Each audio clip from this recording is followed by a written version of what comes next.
Hello everyone, I'm Jessica Kramer with MRC-TV. Ellen McCormick was a Catholic housewife who formed the Right to Life Party and ran for president back in 1976 in an attempt to stop the Democratic Party from adopting a pro-choice platform on abortion.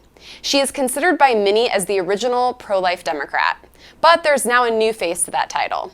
She has spoken at the March for Life and was behind one of the Supreme Court's most controversial cases this summer. Today we are joined by Louisiana State Senator Katrina Jackson. Welcome, Senator Jackson. Well, thanks for having me.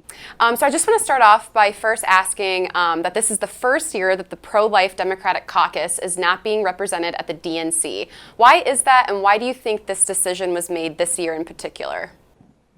I am not sure why we're not represented this year. We've always been represented in the past. It's very disappointing, and I really don't have a reason for it. I tell everybody the party that I joined when I was 18, the party of my parents, was a big tent party, and it has always been inclusive of those who are pro-life and pro-choice. Now, do you receive pushback from leftist groups for being outspokenly pro-life, especially as a Black woman, and it seems that the Democrats expect you to think a certain way? Sometimes I do, and actually it doesn't bother me. What happened in New York, which was very silent to me, it was very quiet, that Margaret Sanger's name was removed from the Planned Parenthood building. I've known for years that the abortion industry was originally pushed by those who believed in eugenics, the practice of basically decreasing the population and restricting the procreation of those who they believed were undesirable citizens. One class of those citizens were African American. And so for me, I've never, as an African American woman, took the criticism seriously, because I don't think people who stand up for Planned Parenthood and who are pro-choice and who stand up for abortion understand that abortion in this country was mostly founded and based on eradicating our population and making us a minority of the minority, which, because of this pro-choice advocacy that doesn't understand the history, they are inching to being successful at. What by that is more African Americans die in the womb every year from abortion than any other sickness, illness, or disease combined. Being what's going on with the Black Lives Matter movement, I wanted to ask you if you think that this is a moment where the Democratic Party is going to seriously look at the history of abortion in this country and how it got started through Sanger and Planned Parenthood. Well, I don't know if they want to, but it's definitely my voice and others who are African Americans who stand for life who are going to push it. And looking at Black Lives Matter, we're dealing with police brutality, we're dealing with hate crimes, and we also should be dealing with abortion. Abortion is one of the leading causes of death in African Americans. It is the leading, actually, cause of death in African Americans, and we remain quiet about it sometimes. It also is birthed out of a hate movement and hatred for African Americans. And I think it's time for young African Americans and those who are older who don't realize it to be made aware of it. Yeah. And I think that this movement helps us to be made aware of that abortion was actually an industry targeting African Americans to ensure that we became the minority of minorities in the United States of America. It's evident because Planned Parenthood and the major abortion industry clinics are placed in the African American community.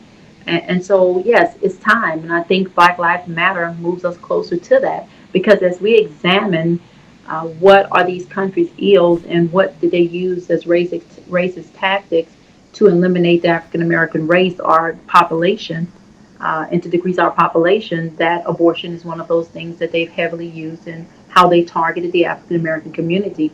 I believe when more African Americans get an understanding of that, then they'll fight for the Democratic Party to be more inclusive of pro-life candidates, pro-life leaders, and advocates. Yeah, because I know generations ago, Democrats used to think of abortion as safe, legal, and rare. And now we see the Shout Your Abortion hashtags and pushing for taxpayer funding of abortion. Do you think that there's really any room in the party for a pro-life Democrat? Do you see a large portion of pro-life Democrats really finding a welcome place in the Democratic Party? Or do you think more are just going to leave and become Republicans? No, I think we're going to stay and fight. Republicans do not embody what I believe to be a true life advocacy. What I mean by that is we fight for life from the womb to the tomb. one thing that the Catholic bishops came to the table in Louisiana was Medicaid expansion. I believe that access to health care is a pro-life issue, whether you support life or not. There's one thing, it's a distinction between being pro-abortion and being pro-life. And I've always talked about that and what that distinction means. That you can't just tell a person to not abort a child because you care about the life of the child, but don't put measures in place when that child gets here, when that woman chooses life, to help her realize the American dream with her child and to give her a fair hand up so that she can do better. Because one of the leading reasons why abortion advocates push abortion, they say, is because of economic disadvantages that women have. And so we have to look at that. So no, I don't see a transfer to the Republican Party. Definitely not for me. Definitely not for the Democrat for Life advocates I've talked to. We are pushing our party back to where they need to be. We also know that there have been polls showing that more than a third of Democrats or more are pro-life, and that we should be represented in this party, rightfully so. And right now, when people say, "Why are you Democrat and pro-life?" I say, "Well, I don't know a party right now that really expands on my full pro-life advocacy. I understand that Democrats have went to the extreme with abortion, and that needs to end, and that's what we're fighting for.